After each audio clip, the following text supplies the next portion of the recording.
Hi ನಮಸ್ಕಾರ ಎಲ್ಲರಿಗೂ welcome back to Chaitra Vijay vlogs. ನಾವು ಚೆನ್ನಾಗಿದ್ದೀವಿ, ನೀವೆಲ್ಲರೂ ಚೆನ್ನಾಗಿದ್ದೀರಾ ಅಂತ ಭಾವಿಸ್ತಾ ಇದ್ದೀನಿ. ನಾನು ವ್ಲಾಗ್ ಹಾಕಿ ತುಂಬ ದಿನವೇ ಆಗೋಯಿತು, ಹೀಗೆ ಸ್ವಲ್ಪ ಬ್ಯುಸಿ ಇತ್ತು, ಅದಕ್ಕೆ ಹಾಕೋಕ್ಕಾಗಲಿಲ್ಲ. 2025 ಇದು ನನ್ನ ಫಸ್ಟ್ ವ್ಲಾಗು. ನಾನು ಎಲ್ಲ ಸಬ್ಸ್ಕ್ರೈಬರ್ ಫ್ಯಾಮಿಲಿಗೂ wish you a happy new year. ಈ ವರ್ಷ ನೀವೇನೇನು ಅಂದ್ಕೊಂಡಿದ್ದೀರಾ ಅದೆಲ್ಲನೂ ಆಗಲಿ, ಲಾಸ್ಟ್ ಇಯರ್ ಏನೇನು ಅಚೀವ್ ಮಾಡೋಕ್ಕಾಗಲಿಲ್ಲ ಅದನ್ನೆಲ್ಲನೂ ಈ ವರ್ಷ ಮಾಡಲಿ ಅಂತ ನಿಮಗೆಲ್ಲರಿಗೂ ವಿಶಸ್ ತಿಳಿಸ್ತಾ ಇದ್ದೀನಿ. ಇನ್ನು ಇವತ್ತಿನ ವ್ಲಾಗಲ್ಲಿ ನಾವು ತಿರುಪತಿ ಹೋಗಿದ್ದನ್ನು ಶೇರ್ ಮಾಡ್ತಾ ಇದ್ದೀನಿ. ನಾನು, ಅಪ್ಪ, ಅಮ್ಮ, ವಿಜಯ್ 4 ಜನ ಹೋಗಿದ್ವಿ. ಏನಕ್ಕೆ ಮತ್ತೆ ತಿರುಪತಿ ಹೋಗಿದ್ವಿ, ಅಲ್ಲಿ ನಾವೆಲ್ಲಿ ಸ್ಟೇ ಮಾಡಿದ್ವಿ, ಇದೆಲ್ಲ ಡೀಟೇಲ್ಸ್ನ ಕೂಡ ಕೊಡ್ತಾ ಇದ್ದೀನಿ. ದಯವಿಟ್ಟು ವ್ಲಾಗ್ನ ಎಲ್ಲೂ ಸ್ಕಿಪ್ ಮಾಡಿದೆ ನೋಡಿ. ಇನ್ನೂ ಚಾನಲ್ ಸಬ್ಸ್ಕ್ರೈಬ್ ಮಾಡ್ಕೊಂಡಿಲ್ಲ ಅಂದರೆ ಸಬ್ಸ್ಕ್ರೈಬ್ ಮಾಡ್ಕೊಳ್ಳಿ. ನಾವು ಬೆಂಗಳೂರಿಂದ ತಿರುಪತಿಗೆ ಟ್ರೈನಲ್ಲಿ ಹೋಗಿದ್ವಿ. ಅಲ್ಲಿ ಹೋದ್ಮೇಲೆ ನಾವು ಒಂದು ಹೋಮ್ ಸ್ಟೇಯಲ್ಲಿ ಸ್ಟೇ ಆಗಿದ್ವಿ. ಅದ್ರದ್ದು ನಿಮಗೆ ಟೂರ್ ಮಾಡಿ ತೋರಿಸ್ತಾ ಇದ್ದೀನಿ ಈಗ. ಒಂದು ಕೋಇನ್ಸಿಡೆನ್ಸ್ ಏನಂದರೆ, ನಮ್ಮದು ಫ್ಲ್ಯಾಟ್ ನಂಬರು ಮತ್ತು ಇಲ್ಲಿಂದು ಹೋಮ್ ಸ್ಟೇ ನಂಬರ್ ಕೂಡ ಒಂದೇ. ತುಂಬ ಸ್ಪೇಷಿಯಸ್ ಆಗಿದೆ, ಸಖತ್ತಾಗಿ 2 BHK. ಎಂಟರ್ ಆದ ತಕ್ಷಣವೇ ಇಲ್ಲಿ ಲೆಫ್ಟ್ ಸೈಡೇ ನಮಗೆ ಡೈನಿಂಗ್ ಟೇಬಲ್ ಇದೆ, 4 ಸೀಟರ್, ಫುಲ್ ಎಲ್ಲ ನೀಟಾಗಿ.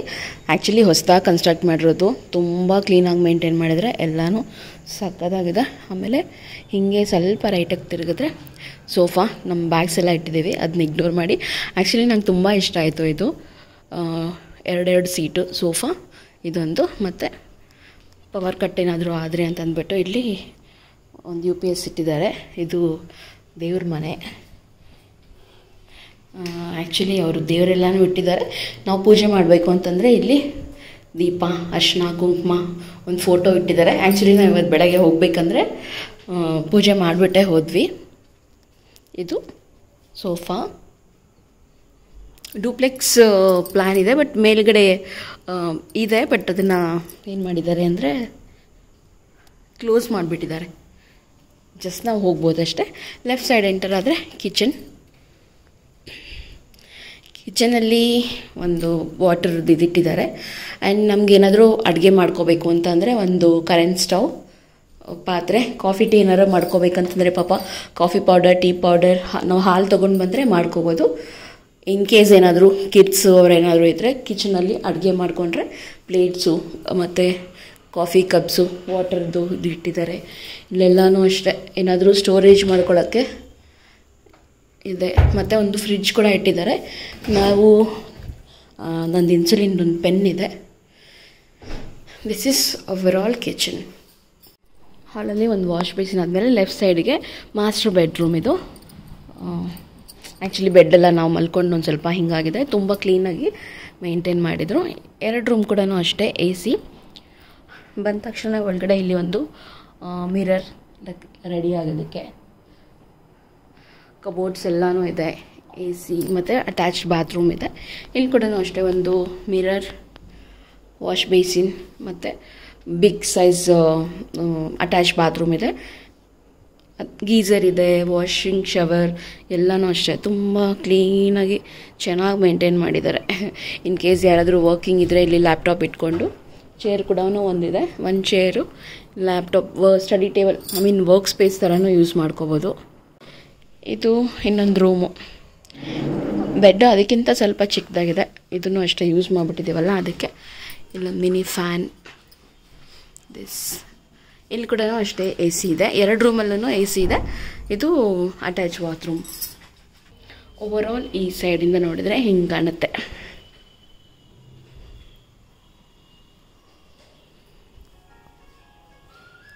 ಹೋಟೆಲಲ್ಲೇ ನಮಗೆ ರೂಮ್ ಸರ್ವಿಸ್ ಎಲ್ಲನೂ ಇತ್ತು. ಫುಡ್ ಆರ್ಡರ್ ಮಾಡಿದ್ರೆ ನಾವು ಸುಮ್ಮನೆ ಏನಕ್ಕೆ ತರಿಸ್ಕೊಳ್ಳೋದು, ನಾವೇ ಹೊರಗಡೆ ಹೋದರೆ ಎಕ್ಸ್ಪ್ಲೋರ್ ಮಾಡ್ದಂಗೂ ಆಗುತ್ತೆ ಅಂತ ಅಂದ್ಬಿಟ್ಟು ಹೊರಗಡೆ ಹೋಗ್ತಾ ಇದ್ದೀವಿ. ನಿಮ್ಗೆ ಏನಾದರೂ ಈ ಹೋಟೆಲ್ ಡೀಟೇಲ್ಸ್ ಬೇಕಂದರೆ ಕಾಮೆಂಟ್ ಸೆಕ್ಷನಲ್ಲಿ ಡೀಟೇಲ್ಸ್ ಅಂತ ಕೇಳಿ, ನಾನು ಖಂಡಿತ ಎಲ್ಲ ಡೀಟೇಲ್ಸ್ನ ಕೂಡ ಪ್ರೊವೈಡ್ ಮಾಡ್ತೀನಿ. What is this? Mini tiffins, pongal, ಬಿಸ್ಕಿಂಗ್. ತಿನ್ನಿ. ನಾವು ಅಲ್ಲಿಂದ ಊಟಕ್ಕೆ ಅಂತ ಬಂದಿದ್ದು PS4 ಅಂತ ಒಂದು ವೆಜಿಟೇರಿಯನ್ ರೆಸ್ಟೋರೆಂಟ್ ಇದೆ. ಇಲ್ಲಿ ತುಂಬ ರಶ್ ಇರುತ್ತೆ. ಯಾವಾಗಲೂ ನೀವು ವೀಕೆಂಡ್ಸ್ ಏನಾದರೂ ಹೋಗಿದ್ರಂದರೆ minimum 1/2 hour to 45 minutes waiting ಇರುತ್ತೆ. ಫುಡ್ ಅಂತೂ ತುಂಬಾ ಚೆನ್ನಾಗಿರುತ್ತೆ. ನಿನ್ನ ಸೀರೆ ಕಲರ್ ಎಷ್ಟು ಚೆನ್ನಾಗಿ ಬರ್ತಾಯಿತ್ತು. ಮಿನಿ ಟಿಫನ್ ಸೂಪರ್ ಆಗಿದೆ. ಸಾಂಬಾರು ಅಂತೂ ಸಕ್ಕತ್ತಾಗಿದೆ. ಎಲ್ಲ ಕೊಟ್ಟಿದ್ರು. ಇವಾಗ ಮತ್ತೆ ಒಂದು ಪೂರಿ, ಒಂದು ಮಿನಿ ಮಸಾಲ ದೋಸೆ, ವಡ ಎಲ್ಲನೂ. ಹಾಂ, ಇಟ್ಸ್ ಸೀರಿಯಸ್ಲಿ ವರ್ತ್. ಬ್ಯಾಂಗ್ಳೂರಲ್ಲಿ 110. ನಾನು ಮತ್ತು ವಿಜಯ್ ಚೈನೀಸ್ ಫುಡ್ ತುಂಬ ದಿನ ಆಗಿತ್ತು ಅಂತ ಗೋಬಿ ತಿನ್ನಬೇಕಂತ ಅನ್ನಿಸ್ತಿತ್ತು. ಸೊ ಗೋಬಿ, ಫ್ರೈಡ್ ರೈಸು ಮತ್ತು ಇನ್ನೊಂದೇನೋ ಸ್ಟಾರ್ಟರ್ನ ಆರ್ಡರ್ ಮಾಡಿ ಎಲ್ಲನೂ ಶೇರ್ ಮಾಡಿದ್ವಿ. ಸೌತ್ ಇಂಡಿಯನ್ ಟಿಫನ್ಸ್ ಏನಿತ್ತಲ್ಲ ಅದು ತುಂಬ ಚೆನ್ನಾಗಿತ್ತು. ಚೈನೀಸ್ ಫುಡ್ಡು ಚೆನ್ನಾಗಿತ್ತು. ಫುಡ್ ಅಂತೂ ಎರಡು ಮಾತಾಡೋಂಗೆ ಇಲ್ಲ. ರೀಸನಬಲ್ ಆಗೂ ಇರುತ್ತೆ ಮತ್ತು ಟೇಸ್ಟಿಯಾಗೂ ಇರುತ್ತೆ. PS4 ಅಂತ. ನೀವೇನಾದರೂ ನೆಕ್ಸ್ಟ್ ಟೈಮ್ ತಿರುಪತಿಗೆ ಹೋದರೆ ಈ ರೆಸ್ಟೋರೆಂಟಲ್ಲಿ ಫುಡ್ನ ತೊಗೋಬೋದು. ಡಿನ್ನರ್ಗೆ ಅಂತ ನಾನು, ಅಮ್ಮ ಮತ್ತು ವಿಜಯ್ ಮಾತ್ರ ಹೋಗಿದ್ವಿ. ಅಪ್ಪ ಸ್ವಲ್ಪ ಟಯರ್ಡ್ ಆಗಿತ್ತು, ನಾನು ರೂಮಲ್ಲೇ ಇರ್ತೀನಿ, ನನಗೇನಾದರೂ ಪಾರ್ಸೆಲ್ ತೊಗೊಂಡು ಬನ್ನಿ ಅಂತ ಹೇಳಿದರು. ಸೊ ನಾವು 3 ಜನನೂ ತಿಂದುಬಿಟ್ಟು ಅಪ್ಪಂಗೆ ಪಾರ್ಸೆಲ್ ಅಂತ ತೊಗೊಂಡು ಹೋದ್ವಿ. ಬೆಳಗ್ಗೆಯಿಂದ ಜರ್ನಿ ಮಾಡಿ ಟಯರ್ಡ್ ಆಗಿದ್ದರಿಂದ ನಾವು ಡೈರೆಕ್ಟ್ ರೂಮಿಗೆ ಹೋಗಿ ರೆಸ್ಟ್ ಮಾಡಬೇಕಿತ್ತು. ಬೆಳಗ್ಗೆನೇ ನಮ್ಮದು ಅರ್ಲಿ ಮಾರ್ನಿಂಗ್ಗೆ ಸ್ವಲ್ಪ ಪೂಜೆ ಇರೋದ್ರಿಂದ ಸ್ವಲ್ಪ ಬೇಗ ನಿದ್ದೆ ಮಾಡಿದ್ರೆ ಒಳ್ಳೆಯದು ಅಂತಂದ್ಬಿಟ್ಟು ಇಲ್ಲಿ ಅದನ್ನೇ ಪ್ಲ್ಯಾನ್ ಮಾಡ್ತಾಯಿದ್ವಿ. ನಾವು ರೀಸೆಂಟಾಗಿ ತಿರುಪತಿ ಹೋಗಿದ್ವಲ್ಲ, ಮತ್ತೆ ಯಾಕೆ ಬಂದಿದ್ವಿ, ಆಗ ನಾನು ಮತ್ತು ವಿಜಯ್ ಮಾತ್ರನೇ ಬಂದಿದ್ವಿ. ಇನ್ಫ್ಯಾಕ್ಟ್ ವಿಜಯ್ ಹೇಳಬೇಕಂದ್ರೆ 2024 ಇದು 6th ಟೈಮ್ ಹೋಗ್ತಾ ಇರೋದು. ಅವ್ರಿಗಂತೂ ತಿರುಪತಿ ಅಂದರೆ ತುಂಬ ಇಷ್ಟ. ಟೈಮ್ ಸಿಕ್ತಾಗೆಲ್ಲ ಹೋಗ್ತಾನೆ ಇರ್ತಾರೆ. ನಾನು ಕೂಡ ಅಷ್ಟೇ, ಇದು 2nd ಟೈಮ್ ಹೋಗ್ತಿರೋದು. ಅಪ್ಪ ಅಮ್ಮನೂ ಮತ್ತು ನಾವು ಎಲ್ಲರೂ ಸೇರಿ ಫಸ್ಟ್ ಟೈಮ್ ಹೋಗ್ತಾ ಇದ್ದೀವಿ. ಏನಕ್ಕೆ ಹೋಗ್ತಾ ಇದ್ದೀವಿ ಅಂತಂದ್ಬಿಟ್ಟು ಮುಂದೆ ವಿಡಿಯೋ ಹೋಗ್ತಾ ನಿಮಗೆ ಗೊತ್ತಾಗುತ್ತೆ. ಹೋಮ್ ಸ್ಟೇ ಅಂತೂ ತುಂಬ ಚೆನ್ನಾಗಿತ್ತು ಟೈಮ್ ಸ್ಪೆಂಡ್ ಮಾಡೋದಕ್ಕೆ. ಮತ್ತು ನಾವು ನೆಕ್ಸ್ಟ್ ಡೇ ಎಷ್ಟೊತ್ತಿಗೆ ಹೋಗಬೇಕು, ಏನೆಲ್ಲ ಪ್ಲ್ಯಾನ್ ಇದೆ ಅಂತ ಅಂದ್ಬಿಟ್ಟು ಅಪ್ಪ ಅಮ್ಮ ನಾನು ಎಲ್ಲರೂ ಸೇರಿ ಇಲ್ಲಿ ಡಿಸ್ಕಸ್ ಮಾಡ್ತಾ ಕೂತಿದ್ದೀವಿ. ನೆಕ್ಸ್ಟ್ ಡೇ ಬೆಳಗ್ಗೆ ಬೇಗನೆ ಎದ್ದು ರೆಡಿಯಾಗಿ ರೂಮಿಂದ ಬಸ್ ಸ್ಟಾಪಿಗೆ ನಾವು ಆಟೋದಲ್ಲಿ ಹೋದ್ವಿ. ಓಲ್ವೋ ಬಸ್ಸಿಂದ ಹೋದರೆ ಸ್ವಲ್ಪ ಜರ್ನಿ ಸ್ಮೂತಾಗೂ ಇರುತ್ತೆ ಮತ್ತು ನಮಗೆ ದೇವಸ್ಥಾನದ ಹತ್ರನೇ ಹೋಗುತ್ತೆ ಅಂತ ಅಂದ್ಬಿಟ್ಟು ನಾವು ಓಲ್ವೋ ಬಸ್ನ ತೊಗೊಂಡ್ವಿ. ನಿಮಗೆ ಶೇರಿಂಗ್ ಕ್ಯಾಬ್ಸ್ ಕೂಡ ಹೋಗ್ತಿರುತ್ತೆ, ಜೀಪ್ ಹೋಗ್ತಿರುತ್ತೆ. ನೀವು ಓನಾಗಿ ಕೂಡ ವೆಹಿಕಲ್ ಮಾಡ್ಕೊಂಡು ಹೋಗ್ಬೋದು. ಬಿಕಾಸ್ ಮೇಲೆ ಆಕಾಶಗಂಗಾ, ಜಪಾಲ, ಹನುಮಾನ್ ಏನೇನೋ ಇದೆಯಲ್ವ, ಅದನ್ನು ನೋಡೋಂಗಿದ್ರೆ ನೀವು ಓನಾಗಿ ವೆಹಿಕಲ್ ಕೂಡ ಮಾಡ್ಕೊಂಡು ಹೋಗ್ಬೋದು. ಇಲ್ಲ ಅಂತಂದರೆ TTD ಬಸ್ಗಳಿರುತ್ತೆ, ಅದರಲ್ಲಿ ಕೂಡ ಹೋಗ್ಬೋದು. ನಾನು ವಿಜಯ್ ಮದುವೆ ಆದಮೇಲೆ ಇದೇ ಫಸ್ಟ್ ಟೈಮ್ ಅಪ್ಪ ಅಮ್ಮ ಎಲ್ಲರೂ ಸೇರಿ ಹೋಗ್ತಾ ಇರೋದು. ನಾವು ಇವತ್ತು ಹೋಗ್ತಾ ಇರೋದು ಕಲ್ಯಾಣೋತ್ಸವ ಸೇವೆಗೆ. ಇದಕ್ಕೆ ನಾವು ಟಿಕೆಟ್ಸ್ನ ಆನ್ಲೈನಲ್ಲೇ ಬುಕ್ ಮಾಡ್ಕೋಬೇಕು. TTD ವೆಬ್ಸೈಟಲ್ಲಿ ನಾವು 3 ಮಂತ್ಸ್ ಮುಂಚೆನೇ ಬುಕ್ ಮಾಡ್ಕೊಂಡಿದ್ವಿ. ಮೊಬೈಲ್ ಆ್ಯಪ್ ಕೂಡ ಇದೆ, ಅದರಲ್ಲಿ ನೋಟಿಫಿಕೇಷನ್ಸ್ ಬಂದಾಗ ನೀವು ಹೋಗಿ ಬುಕ್ ಮಾಡ್ಕೋಬೋದು. ಯೂಶಲಿ 3 ಮಂತ್ಸ್ ಮುಂಚೆನೇ ಬುಕ್ ಮಾಡ್ಕೋಬೇಕಾಗತ್ತೆ. ಈ ಟಿಕೆಟ್ ಬಂದು 1000 ರೂಪೀಸ್ ಇರುತ್ತೆ. 1000 ರೂಪೀಸ್ಗೆ ನಾವು 2 ಜನ ಹೋಗ್ಬೋದು. ಸೊ ನಾವು 4 ಜನ ಇದ್ದಿದ್ದರಿಂದ ನಾವು 2 ಟಿಕೆಟ್ಸ್ನ ಬುಕ್ ಮಾಡಿಕೊಂಡು ಹೋದ್ವಿ. ನಾರ್ಮಲ್ ಟಿಕೆಟ್ಸು ಅಂತಂದರೆ ಫ್ರೀ ದರ್ಶನ, ಜನರಲ್ ದರ್ಶನ ಅಂತಂದರೆ ಟೈಮಿಂಗ್ಸ್ ಹೇಳೋಕ್ಕೆ ಆಗಲ್ಲ. ಒಂದೊಂದು ಸಲ 24 ಅವರ್ಸ್ ಆಗ್ಬೋದು, 18 ಅವರ್ಸ್ ಆಗ್ಬೋದು. ನಮ್ಮ ಅದೃಷ್ಟ ಚೆನ್ನಾಗಿದ್ದರೆ ಜಸ್ಟ್ 3-4 ಅವರ್ಸಲ್ಲಿ ಕೂಡ ಆಗುತ್ತೆ. ಅದೇ ನಾವು ಈ ಥರ ಕಲ್ಯಾಣೋತ್ಸವ ಟಿಕೆಟ್ಸ್ ಬುಕ್ ಮಾಡ್ಕೊಂಡು ಹೋದರೆ ನಮಗೆ ಕಲ್ಯಾಣೋತ್ಸವ ಆದಮೇಲೆ ಜಸ್ಟ್ 45 ಮಿನಿಟ್ಸು ಇಲ್ಲಾಂದರೆ 1 ಅವರ್ಗೆ ನಮಗೆ ದರ್ಶನನೇ ಆಗೋಗ್ಬಿಡುತ್ತೆ. ಯೂಶಲಿ ನಾವು ಯಾವಾಗಲೂ ಇದನ್ನೇ ಬುಕ್ ಮಾಡ್ಕೊಂಡು ಹೋಗ್ತೀವಿ. ಈ ಟಿಕೆಟ್ಸ್ ಬುಕ್ ಮಾಡಾದಮೇಲೆ ನಾವು ಡಾಕ್ಯುಮೆಂಟ್ಸ್ ಏನೇನು ತೊಗೊಂಡು ಹೋಗಬೇಕು ಅಂತಂದರೆ, ನಮ್ಮ ದರ್ಶನ ಇರುತ್ತಲ್ವ ಆವತ್ತು ಆಧಾರ್ ಕಾರ್ಡು ಮತ್ತು ನಾವು ಟಿಕೆಟ್ಸ್ ಬುಕ್ ಮಾಡಿರ್ತೀವಲ್ಲ ಅದನ್ನೆರಡನ್ನೂ ತೊಗೊಂಡು ಹೋಗಬೇಕು. ಕಲ್ಯಾಣೋತ್ಸವ ಸ್ಟಾರ್ಟ್ ಆಗೋದು ಬಂದು 12 ಗಂಟೆ ಮಧ್ಯಾಹ್ನ, 12ರಿಂದ 1 ಗಂಟೆವರೆಗೂ ಇರುತ್ತೆ. ನಮಗೆ ರಿಪೋರ್ಟಿಂಗ್ ಟೈಮ್ ಬಂದುಬಿಟ್ಟು 10 ಗಂಟೆಯಿಂದ 11:30 ಒಳಗಡೆ ನಾವು ಯಾವಾಗ ಬೇಕಾದರೂ ಹೋಗ್ಬೋದು. ನಾವು ಆದಷ್ಟು ಬೇಗ ಹೋದಷ್ಟು ನಮಗೆ ಮುಂದ್ಗಡೆ ಕುತ್ಕೊಳ್ಳೋಕ್ಕಾಗತ್ತೆ. ಇಲ್ಲ ಅಂತಂದರೆ ಅದೊಂದು ದೊಡ್ಡ ಹಾಲ್ ಥರ ಇರುತ್ತೆ. ನಾವು ಲೇಟಾಗಿ ಹೋದಷ್ಟು ನಮ್ಗೆ ಹಿಂದೆ ಬರುತ್ತೆ. ಸೊ ಆದಷ್ಟು ಬೇಗನೆ ಹೋದರೆ ನಾವು ಮುಂದೆ ಕುತ್ಕೊಂಡು ಪೂಜೆನೆಲ್ಲ ತುಂಬ ಚೆನ್ನಾಗಿ ನೋಡ್ಬೋದು. ಈ ದರ್ಶನಕ್ಕೆ ಹೋಗ್ಬೇಕಂದ್ರೆ ನಮಗೆ ಸುಪಥಮ್ ಎಂಟ್ರೆನ್ಸ್ ಅಂತ ಇದೆಯಲ್ವ, ಅಲ್ಲಿ ಹೋದರೆ ನಮಗೆ ಅಲ್ಲಿಂದ ಎಂಟ್ರಿ ಇರುತ್ತೆ. ನೀವು ಮೊಬೈಲ್ ಫೋನ್ಸು, ಎಲೆಕ್ಟ್ರಾನಿಕ್ ಗ್ಯಾಡ್ಜೆಟ್ಸು ಅದೆಲ್ಲ ಏನೂ ಯೂಸ್ ಮಾಡೋಂಗಿರಲ್ಲ. ನಿಮಗೆ ಅಲ್ಲೇ ಒಂದು ಕೌಂಟರ್ ಇರುತ್ತೆ ಸುಪಥಮ್ ಹತ್ರ. ಅಲ್ಲೇ ನೀವು ಎಲ್ಲದನ್ನು ಅವ್ರ ಹತ್ರ ಕೊಟ್ಟು ಒಂದು ಟೋಕನ್ ನಂಬರ್ ಕೊಡ್ತಾರೆ, ಅದನ್ನು ಕ್ಯಾರಿ ಮಾಡಿ ದರ್ಶನ ಎಲ್ಲ ಮುಗಿಸ್ಕೊಂಡು ಆದಮೇಲೆ ನಾವು ಬರ್ಬೋದು. ಈ ಪೂಜೆಗೆ ಟಿಕೆಟ್ ಮಾಡೋದ್ರಿಂದ ಪೂಜೆಯಲ್ಲಿ ನಮಗೆ 2 ಲಡ್ಡು ಬರುತ್ತೆ. ಮುಂಚೆ ದೊಡ್ಡದು ಕಲ್ಯಾಣೋತ್ಸವ ಸ್ಪೆಷಲ್ ಲಡ್ಡು ಅಂತಲೇ ಕೊಡ್ತಾಯಿದ್ರು. ಬಟ್ ನಾವು ರೀಸೆಂಟಾಗಿ ಹೋದಾಗ ನಮಗೆ ನಾರ್ಮಲ್ 50 ರೂಪೀಸ್ ಲಡ್ಡು ಬರುತ್ತಲ್ವ, 1 ಟಿಕೆಟ್ಗೆ 2 ಲಡ್ಡು ಆ ಥರ ಕೊಟ್ಟರು. ಈ ಸಲ ನಾವು ಮುಂದೆ ಕುತ್ಕೊಳ್ಳೋಣ ಅಂತ ಅಂದ್ಬಿಟ್ಟು ಸ್ವಲ್ಪ ಬೇಗನೆ ಹೋದ್ವಿ. ಜಸ್ಟ್ 10:30 ಅಷ್ಟೊತ್ತಿಗೆ ನಾವು ಸುಪಥಮ್ ಎಂಟ್ರೆನ್ಸ್ ಹತ್ರ ಇದ್ವಿ. ಸೊ ದಟ್ ನಾವು ಮುಂದೆನೇ ಕುತ್ಕೊಳ್ಳೋಕ್ಕಾಯಿತು. ಪೂಜೆ ಎಲ್ಲ ಸ್ಟಾರ್ಟ್ ಆಗೋಷ್ಟರಲ್ಲಿ 12 ಗಂಟೆ ಆಗುತ್ತೆ. 12 ಗಂಟೆಯಿಂದ 1 ಗಂಟೆ ಆಗುತ್ತೆ. ನಾವು ಅದು TTD ಚಾನಲಲ್ಲಿ ಲೈವ್ ಟೆಲಿಕಾಸ್ಟ್ ಕೂಡ ಬರ್ತಾ ಇರುತ್ತೆ. ಇನ್ ಕೇಸ್ ನಾವು ಅಲ್ಲಿ ಹೋಗಿ ನೋಡೋಕ್ಕಾಗಲಿಲ್ಲ ಅಂದರೆ ಮನೆಯಲ್ಲಿ ದಿನ 12 ಗಂಟೆಗೆ ನಮಗೆ TTD ಚಾನಲ್ ಹಾಕಿದ್ರೆ ನಮಗೆ ಲೈವ್ ದರ್ಶನ ಕೂಡ ನಾವು ನೋಡ್ಬೋದು. ಸೇಮ್ ಅಲ್ಲಿ ಏನು ನಡೀತಾ ಇರುತ್ತೋ ಅಲ್ಲೇ ಇಲ್ಲಿ ಕೂಡ ತೋರಿಸ್ತಾ ಇರ್ತಾರೆ. ನೀಟಾಗಿ 1 ಅವರ್ ಅಷ್ಟು ಪೂಜೆ ಎಲ್ಲ ಮಾಡಾದಮೇಲೆ ನಾವು ದೇವ್ರ ಹತ್ರ ಹೋಗಿ ನಮಗೆ ಅಕ್ಷತೆ ಕಾಳೆಲ್ಲನೂ ಕೊಡ್ತಾರೆ. ನಾವು ನಮಸ್ಕಾರ ಮಾಡಿಕೊಂಡು ಹಾಗೆ ಒಳಗಡೆಯಿಂದ ಹೋದರೆ ಪಕ್ಕದಲ್ಲಿ ತುಲಾಭಾರ ಮಾಡ್ತಿರ್ತಾರಲ್ವ, ಅಲ್ಲಿ ಒಂದು ಎಂಟ್ರೆನ್ಸ್ ಇದೆ ದೇವಸ್ಥಾನಕ್ಕೆ ಹೋಗೋದಕ್ಕೆ ಅಂತ. ಡೈರೆಕ್ಟ್ ದರ್ಶನಕ್ಕೆ ನಮ್ಗೆ ಹಾಗೆ ಬಿಡ್ತಾರೆ. 12ರಿಂದ 1 o'clock ತನಕ ನಮಗೆ ಪೂಜೆ ಇರುತ್ತೆ. ನಾವು ದರ್ಶನ ಮುಗಿಸ್ಕೊಂಡು ಆಲ್ಮೋಸ್ಟ್ 1:30, 1:45 ಅಷ್ಟರಲ್ಲಿ ನಾವು ಹೊರಗಡೆನೇ ಬಂದುಬಿಡ್ಬೋದು. ಯೂಶಲಿ ಕಲ್ಯಾಣೋತ್ಸವ ಬಂದು 12 ಗಂಟೆಯಿಂದ 1 ಗಂಟೆ ಇರೋದ್ರಿಂದ ನಮಗೆ ರೂಮ್ ಮಾಡುವಂಥ ನೆಸೆಸಿಟಿ ಏನೂ ಇರಲ್ಲ. ಬೆಂಗಳೂರಿಂದ ಹೋದರೆ ನಾವು ಬೆಳಗ್ಗೆನೇ ಹೋಗಿ ಪೂಜೆ ಎಲ್ಲ ಮುಗಿಸ್ಕೊಂಡು ದರ್ಶನ ಮಾಡಿಕೊಂಡು ಈವನ್ ಅವತ್ತೇ ಕೂಡ ಹೊರಗಡೆ ವಾಪಸ್ ಬೆಂಗಳೂರಿಗೆ ಬಂದುಬಿಡ್ಬೋದು. ಬಟ್ ಸ್ಟಿಲ್ ನಾವು ಬೆಳಗ್ಗೆ ಅಷ್ಟೊತ್ತಿಗೆ ಹೋಗೋದು ಕಷ್ಟ ಆಗುತ್ತೆ ಅಂತ ಪ್ರೀವಿಯಸ್ ಡೇನೇ ಹೋಗಿದ್ವಿ. ಮತ್ತು ನಮಗೆ ಮೇಲ್ಗಡೆ ರೂಮ್ ಸಿಗೋದೂ ಕಷ್ಟ ಇದೆ. ಈಗಂತೂ ತುಂಬ ಜನ ಇರೋದ್ರಿಂದ ಟಿಕೆಟ್ಸ್ನ ಕೂಡ ಬುಕ್ ಮಾಡೋದ್ರ ಜೊತೆಗೆ ರೂಮ್ನ ಕೂಡ ನೀವು ಯಾವಾಗ ಟಿಕೆಟ್ ಬುಕ್ ಮಾಡ್ತೀರೋ ಆವಾಗಲೇ ಬುಕ್ ಮಾಡಿಕೊಂಡ್ರೆ ಒಳ್ಳೆಯದು. ನಾವು ಆ ಕೆಲಸ ಮಾಡಲಿಲ್ಲ ಈ ಸಲ. ಸೊ ಅದಕ್ಕೆ ನಮಗೆ ಮೇಲ್ಗಡೆ ರೂಮ್ ಸಿಗಲಿಲ್ಲ. ಸೊ ಅದಕ್ಕೆ ನಾವು ಕೆಳಗಡೆನೇ ಸ್ಟೇ ಮಾಡಿದ್ವಿ. ಲಾಸ್ಟ್ ಟೈಮ್ ನಾವು ಹೋಗಿದ್ದಾಗ ತಿರುಮಲ ಅಲ್ಲೇ ಸ್ಟೇ ಮಾಡಿದ್ರಿಂದ ನೈಟ್ ವ್ಯೂ ಅಂತೂ ತುಂಬ ಚೆನ್ನಾಗಿ ಎಂಜಾಯ್ ಮಾಡಿದ್ವಿ. ಹೊರಗಡೆ ಓಡಾಡೋದು, ದೇವಸ್ಥಾನದ ಹತ್ರ ಎಲ್ಲ ತುಂಬ ಚೆನ್ನಾಗಿರುತ್ತೆ. ಈ ಸಲ ನಾವು ಅದನ್ನು ಮಿಕ್ಸ್ ಮಾಡ್ಕೊಂಡ್ವಿ. ನೆಕ್ಸ್ಟ್ ಟೈಮ್ ಏನಾದರೂ ನಾವು ಹೋದಾಗ ನಾವು ಯಾವಾಗ ಟಿಕೆಟ್ಸ್ ಬುಕ್ ಮಾಡ್ತೀವೋ ರೂಮ್ಸ್ನ ಕೂಡ ಆವಾಗಲೇ ಬುಕ್ ಮಾಡೋದಕ್ಕೆ ಟ್ರೈ ಮಾಡ್ತೀವಿ. ಮತ್ತು ದರ್ಶನ ಆಯಿತು, ಮತ್ತು ಕಲ್ಯಾಣೋತ್ಸವ ಆಯಿತು, ತುಂಬ ಚೆನ್ನಾಗಿ ದರ್ಶನ ಆಯಿತು. ಇವಾಗ ನಾವು ಲಡ್ಡೂನ ತೊಗೊಂಡು ಬರೋಕ್ಕೆ ಹೋಗಬೇಕು. ಅದಕ್ಕಿಂತ ಮುಂಚೆ ಹೋಗಿ ಮೊಬೈಲ್ ತೊಗೊಂಡ್ಬಂದೆ. ಲಡ್ಡು ಕೌಂಟ್ರ್ ಹತ್ರ ನಿಂತಿದ್ದೀವಿ, ನೋಡೋಣ ಎಷ್ಟು ಲಡ್ಡು ಕೊಡ್ತಾರೆ ಅಂತ ಅಂದ್ಬಿಟ್ಟು. ಆ್ಯಕ್ಚುಲಿ ತುಂಬ ಜಾಸ್ತಿನೇ ಬೇಕು, ಒಂದು 20 ಲಡ್ಡು ಮೇಲೆ ಬೇಕು. ಎಷ್ಟು ಬೇಕು ಪನಿಗೆ? ಇದು ಬೇಕಪ್ಪ 10 ಲಡ್ಡು ಸಾಕಾ? ನಮ್ಮಪ್ಪ ಫ್ರೆಂಡ್ಸ್ಗೆ ಊರಲ್ಲೆಲ್ಲ ಕೊಡೋಕೆ ಒಂದು 10 ಲಡ್ಡು, ಆಮೇಲೆ ವಿಜಯ್ಗೆ ಒಂದಷ್ಟು ಆಫೀಸಲ್ಲಿ, ಮತ್ತು ನಮ್ಮ ಅಪಾರ್ಟ್ಮೆಂಟಲ್ಲಿ ಕೊಲೀಗ್ಸ್ ಕೊಡೋಕೆ ಒಂದಷ್ಟು ತುಂಬ ಬೇಕು. ಹೆಂಗಾಯ್ತಮ್ಮ ದರ್ಶನ ಎಲ್ಲ? ಬೇಗ ಆಗೋಯ್ತಲ್ಲ?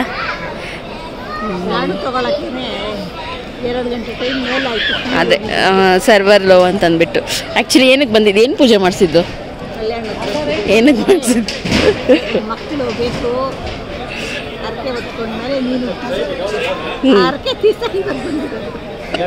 ನಾವು ತುಂಬ ಸಲ ಬಂದಿದ್ದೀವಿ ಕಲ್ಯಾಣೋತ್ಸವಕ್ಕೆ. ಆದರೆ ಅಮ್ಮವರು ತುಂಬ ಸಲ ಬಂದಿದ್ದಾರೆ. ಆದರೆ ಕಲ್ಯಾಣೋತ್ಸವ ಮಾಡಿಸಿದ್ದು ಇದೆ ಇವತ್ತೇ. ನೋಡೋಣ. ಸೊ ನಾವು ಏನಕ್ಕೆ ಬಂದಿದ್ದೀವಿ ಅಂತ ಅಮ್ಮನ ಬಾಯಲ್ಲೇ ಕೇಳಿದ್ರಲ್ಲ. ನಾನು ಹುಟ್ಟೋದಕ್ಕಿಂತ ಮುಂಚೆ ಅಪ್ಪ ಅಮ್ಮ ಹರಕೆ ಹೊತ್ಕೊಂಡಿದ್ರಂತೆ. ಲೈಕ್ ಮಕ್ಕಳಾದರೆ ಬಂದು ಇಲ್ಲಿ ಕಲ್ಯಾಣೋತ್ಸವ ಮಾಡಿಸ್ತೀವಿ ದಂಪತಿ ಸಮೇತ, ಮತ್ತು ಮಕ್ಕಳನ್ನೂ ಕರ್ಕೊಂಡು ಬಂದು ಅಂತ.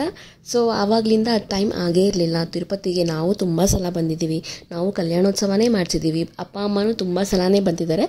ಬಟ್ ಎಲ್ಲರೂ ಒಟ್ಟಿಗೆ ಬಂದು ಈ ಹರಕೆ ಏನು ತೀರಿಸೋದು ಇಷ್ಟು ವರ್ಷ ಆದರೂ ತೀರ್ಸೋಕ್ಕಾಗಲಿಲ್ಲ. ಸುಮಾರು 30 ವರ್ಷದ ಮೇಲೆ ಆದಮೇಲೆ ಇವತ್ತು ನಾವು ಬಂದು ಎಲ್ಲರೂ ಸೇರಿ ಹರಕೆನ ತೀರಿಸಿದ್ದೀವಿ. ಇದೆಲ್ಲ ಆದಮೇಲೆ ಸರ್ವರ್ ಇಶ್ಯೂ ಇದ್ದರು. ಆಮೇಲೆ 1 ಅವರ್ ಎಕ್ಸ್ಟ್ರಾ ಕಾದು ಆಲ್ಮೋಸ್ಟ್ ಒಂದು 20 to 25 ಲಡ್ಡು ತೊಗೊಂಡ್ವಿ. ಆಫೀಸ್ಗೆ, ಕೊಲೀಗ್ಸ್ಗೆ ಮತ್ತು ಅಪಾರ್ಟ್ಮೆಂಟ್ಸಲ್ಲಿ, ಊರಲ್ಲಿ ಅಪ್ಪ ಅವ್ರ ಫ್ರೆಂಡ್ಸಿಗೆ, ರಿಲೇಟಿವ್ಸ್ಗೆಲ್ಲ ಕೊಡೋದಕ್ಕೆ ತುಂಬಾ ಲಡ್ಡು ತೊಗೊಂಡು ಇಲ್ಲಿ ಕಲ್ಯಾಣಿ ಹತ್ರ ಎಲ್ಲ ಹೋಗಿ ಬಂದು ಇಲ್ಲಿ ಲಡ್ಡು ಟೇಸ್ಟ್ ಮಾಡ್ತಿದ್ವಿ. ಆ್ಯಕ್ಚುಲಿ ನಾವು ಲಾಸ್ಟ್ ಟೈಮ್ ಹೋದಾಗ ತಿರುಪತಿದೊಂದು ದೊಡ್ಡ ಇಶ್ಯೂ ಆಗಿತ್ತಲ್ವ, ಸಮ್ದು ಫ್ಯಾಟು ಬೇರೆದ್ರದ್ದೆಲ್ಲ ಏನೋ ಆಗಿತ್ತು ಅಂತ ಅಂದ್ಬಿಟ್ಟು. ಮತ್ತು ಈಗ ನಂದಿನಿ ಗೀನೇ ಹಾಕಿ ಮಾಡ್ತಿದ್ದಾರಲ್ಲ, ಸೊ ಅದಕ್ಕೆ ನಾನು ಹೇಳ್ತಾ ಇದ್ದೆ ಆ್ಯಕ್ಚುಲಿ ನಂದಿನಿ ತುಪ್ಪ ಹಾಕಿರೋದ್ರಿಂದ ಟೇಸ್ಟ್ ತುಂಬ ಚೆನ್ನಾಗಿದೆ ಅಂತ. ಯಾಕಂದರೆ ನಂದಿನಿ ನಮ್ಮ ಕರ್ನಾಟಕದ ಪ್ರಾಡಕ್ಟ್ ಅಲ್ವಾ, ಸೊ ಆಲ್ವೇಸ್ ನಾವು ಪ್ರೌಡಾಗಿ ಫೀಲ್ ಮಾಡ್ತೀವಿ. ಅದನ್ನು ವಿಜಯ್ಗೆ ಹೇಳಿ ರೇಗಿಸ್ತಾ ಇದ್ದೆ. ಎಲ್ಲ ತಿಂದ್ಕೊಂಡು ಆಮೇಲೆ ವಾಪಸ್ ಬರೋಣ ಅಂತ ಅಂದ್ಕೊಂಡ್ವಿ. ಬಿಕಾಸ್ ನಾವು ಮೇಲ್ಗಡೆ ತುಂಬ ಪ್ಲೇಸಸ್ ಇದ್ರೂ ಪ್ರತಿ ಸಲ ಹೋದಾಗ ಅದನ್ನೆಲ್ಲ ನೋಡೇ ಇರ್ತೀವಲ್ಲ. ಈಗೇನಾದರೂ ಹೋದಾಗ ಜಸ್ಟ್ ದೇವರ ದರ್ಶನ ಮಾತ್ರ ಮಾಡಿಕೊಂಡು ಬರೋದು. ಲಡ್ಡು ಎಲ್ಲ ತೊಗೊಳ್ಳೋದು ಲೇಟ್ ಆಗಿದ್ದರಿಂದ ಅಲ್ಲಿ ಅನ್ನದಾನ ಮಾಡ್ತಾರಲ್ವ ಛತ್ರ, ಅದು ಕ್ಲೋಸ್ ಬೇರೆ ಆಗಿಬಿಟ್ಟಿತ್ತು. ಅಪ್ ಟು 4 o'clock ಒಳಗಡೆ ಮಾತ್ರ ಅಲ್ಲಿ ಅನ್ನದಾನ ಕಾರ್ಯಕ್ರಮ ನಡೀತಾ ಇರುತ್ತೆ. ಸೊ ನಾವು ಬೆಳಗ್ಗೆಯಿಂದ ಉಪವಾಸ ಇದ್ದಿದ್ದರಿಂದ ಅಲ್ಲೇ ಒಂದು ಹೋಟೆಲ್ಗೆ ಹೋಗಿ ಅಲ್ಲಿ ದೋಸೆ, ಇಡ್ಲಿ, ಸ್ನ್ಯಾಕ್ಸ್ ಎಲ್ಲ ತಿಂದ್ಕೊಂಡು ಬೆಟ್ಟದಿಂದ ಕೆಳಗಡೆ ರಿಟರ್ನ್ ಆದ್ವಿ. ರಿಟರ್ನ್ ಆಗಬೇಕಾದ್ರೆ ಆ್ಯಕ್ಚುಲಿ ಆ ಸೀನಿಕ್ ವ್ಯೂ ನೋಡೋದೇ ತುಂಬ ಚೆನ್ನಾಗಿ, ಹೋಗೋದಕ್ಕಿಂತ ಇಳಿಬೇಕಾದ್ರೆ ತುಂಬ ಚೆನ್ನಾಗಿ ಕಾಣಿಸುತ್ತೆ. Almost 1 hour ತೊಗೊಳತ್ತೆ. ಅಲ್ಲಿಂದ ಮತ್ತೆ ಆಟೋದಲ್ಲಿ ರೂಮಿಗೆ ಬಂದು ಒಂದು ಸ್ವಲ್ಪ ನೀಟಾಗೆಲ್ಲ ರೆಸ್ಟ್ ಮಾಡಿದ್ವಿ. ಮತ್ತು ಆವತ್ತಿನ ನೈಟೇ ನಮಗೆ ಟ್ರೈನ್ ಬುಕ್ ಮಾಡಿದ್ವಿ ತಿರುಪತಿಯಿಂದ ಬ್ಯಾಂಗ್ಳೂರಿಗೆ. ಸೊ ಬಂದು ನಮ್ಮ ಲಗೇಜ್ ಎಲ್ಲ ಏನಿತ್ತಲ್ವ ಅದನ್ನೆಲ್ಲ ನೀಟಾಗಿ ಪ್ಯಾಕ್ ಮಾಡ್ಕೊಂಡ್ವಿ. ಮತ್ತು ಊಟನೂ ಅಷ್ಟೇ ನಾವು ಸರಿಯಾಗಿ ಏನು ತಿಂದಿರಲಿಲ್ಲ, ಜಸ್ಟ್ ದೋಸೆ, ಇಡ್ಲಿ ಮಾತ್ರನೇ ತಿಂದಿದ್ವಿ. ಸೊ ಸ್ವಲ್ಪ ಬೇಗನೆ ಬಿಟ್ಟು ನಿನ್ನೆ ಹೋಗಿದ್ವಲ್ಲ PS4, ಅದೇ ರೆಸ್ಟೋರೆಂಟ್ಗೆ ಹೋಗಿ ಅಲ್ಲೇ ಫುಡ್ಡೆಲ್ಲ ತಿನ್ಕೊಳ್ಳೋಣ ಅಂತ ಅಂದ್ಕೊಂಡ್ವಿ. ಈ ಮನೆಯಲ್ಲಿ TV ಎಲ್ಲನೂ ಇತ್ತು, ಬಟ್ ನಮಗೆ ಟೈಮೇ ಇರಲಿಲ್ಲ, ನಾವು TV ಆನ್ ಕೂಡ ಮಾಡಲಿಲ್ಲ. ಸೊ ಎಲ್ಲ ಚೆಕ್ ಮಾಡಿಕೊಂಡು ರಿಟರ್ನ್ ಹೋಗ್ತಾ ಇದ್ದೀವಿ.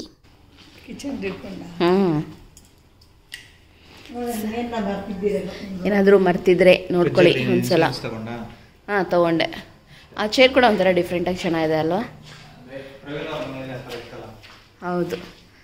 ಮನೆಯೆಲ್ಲ ತಿರುಪತಿ ದೇವಸ್ಥಾನ ಹಾಕಿದ್ದಾರೆ. ಆ್ಯಕ್ಚುಲಿ ತೋರಿಸೋದೇ ಮಾಡ್ತಾರೆ, ತುಂಬ ಚೆನ್ನಾಗಿದೆ. ಅದು ಸಿಕ್ಕಾಪಟ್ಟೆ ದೊಡ್ಡದಾಗಿದೆ.